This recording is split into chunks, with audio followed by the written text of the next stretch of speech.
What is up, guys? Welcome back to Your Bass Ain't Safe.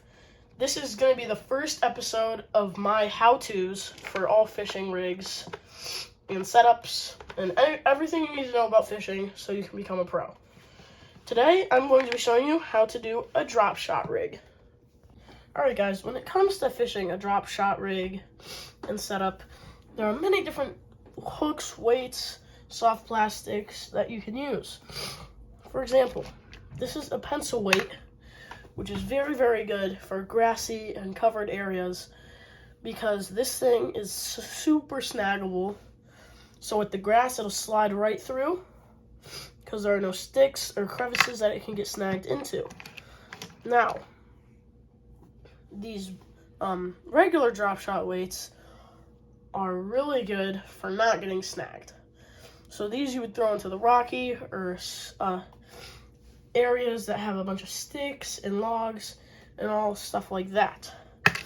Now, when it comes to the hooks of a drop shot, there are many different ones. For example, the regular octopus hook, which you would use with a bait like this, just like that, and then you would hook it right through the nose and slide it down just like that.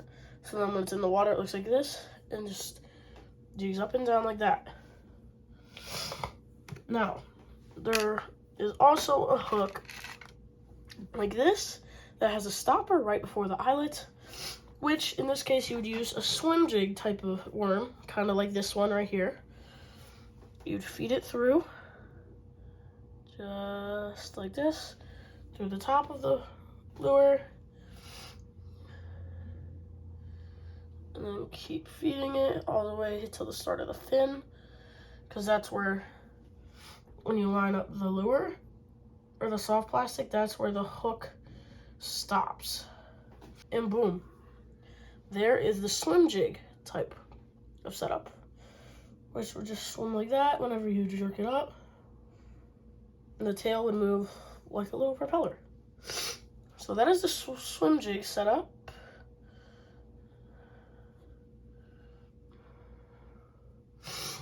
And then the best one for largemouth bass, you would use a BKK circle hook, 1 to 3/0. This is a 4/0 or 5/0, so it is a little bit too big for what we're doing today. But good thing this is not a real situation where I would need the drop shot with a Texas rig, so it doesn't really matter. It is just for demonstration. But this is, like I said, the Texas rig type. So you would put the worm through the nose, and then right there where the hook starts to bend, like that, that is where you would put the worm, and then stop it right when it hits there, and then poke it out.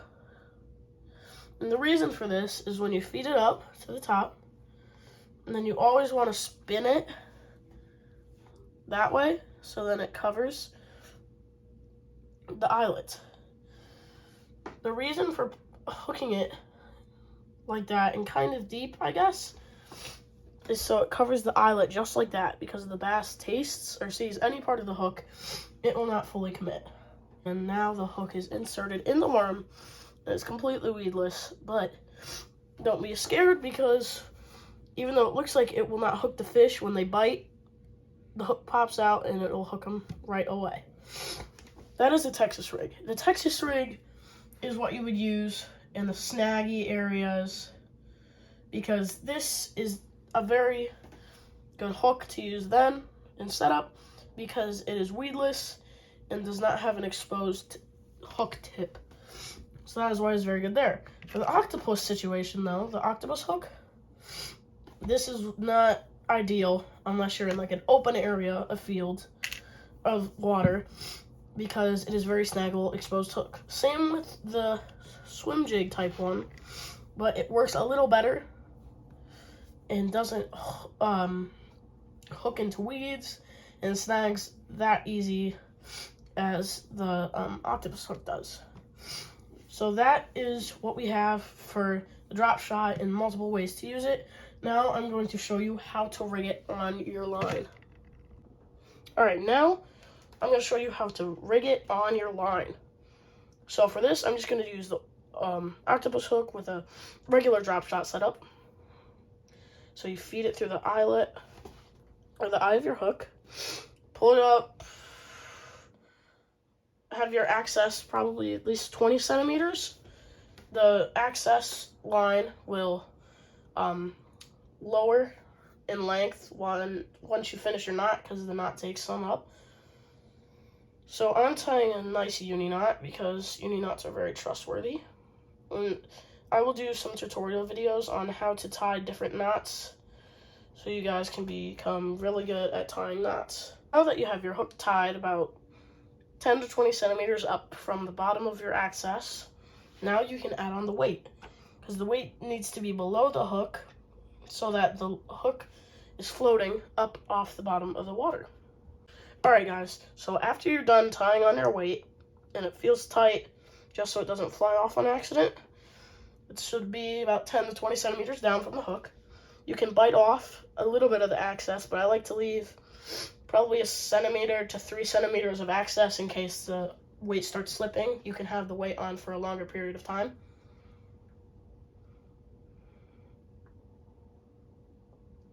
And a really easy way to cut off access line is just put it right in between your two front teeth on the top and bottom of your mouth, and then just grind like you're trying to bite apart and separate a piece of meat, like steak. Alright, so now you just took it right through the roof of the nose. Just go right through, pull it down, and there is your drop shot setup. It'll look like this when it is complete. Now let's get to how to fish it. Alright guys, so the best way to fish a drop shot is drop it down in the water. The tub is going to be so you can see the action of it in these different ways, and I'll change the camera after I show you how to fish them, so then you can see how each way to fish them works in the water. So the first way is probably the easiest way. Just pop it up, pop it up, pop it up, pop it up, just like that repeatedly. And then slowly reel it in, pop it up, all like that, which is very boring. If you want it to be more fun and want more aggressive fish and more aggressive bites, just go like this constantly. Small little jigs and jerks. And the worm will be popping and have really aggressive action, and then you'll have really aggressive fish and really aggressive bites. Now, my favorite and probably one of the best ways to fish a drop shot is really easy. You do the combined of the two. So you pop it like crazy once it lands. Oh, and another thing. When you cast it, leave your bail open so you make sure it hits the bottom, then reel in your slack and start. So my favorite way, and probably the best way, is pop it like crazy a little bit. Just tiny jerks, but a lot in a row. Twitch it, and then make progress with it. So for this, bring it up so then it comes closer to the boat or the bank, whichever way you're fishing. So then it comes closer to you, and you can progressively bring it closer to you so you can get your cast back and cast again. Those are the best ways to fish a drop shot, and I believe the only ways I know. So now I'm going to show you what it looks like in the tub. Alright, so now you're going to visualize what it looks like in the water, the different ways to fish the drop shot. So you drop it in, as I said, boom, it hits bottom. See how the worm is up from the weight? This is what it would look like if you just keep jigging it and you want aggressive bites. It'll just start moving like that. It won't sound like that though because we're in kind of a closed area. But just small little jerks and jigs, and it'll look like it's a swimming fish is swimming in circles. Now, for the easiest way to do it, which is just little pops. It looks like he's diving up and down and going back and forth. This is one of the easiest ways and probably one of the most effective ways, because it looks like it's just constantly a swimming fish in minnow, which really attracts the fish because it's just staying in this one spot and it can predict where it goes next to nail and snatch the bite.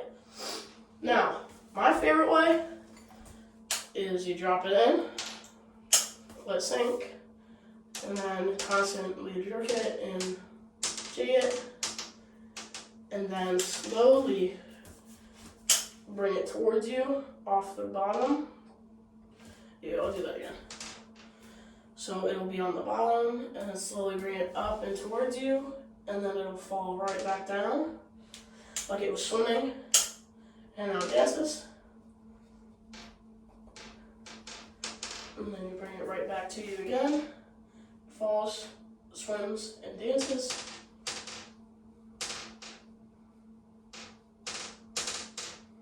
And then bring it to you again, and dances. So that is the drop shot.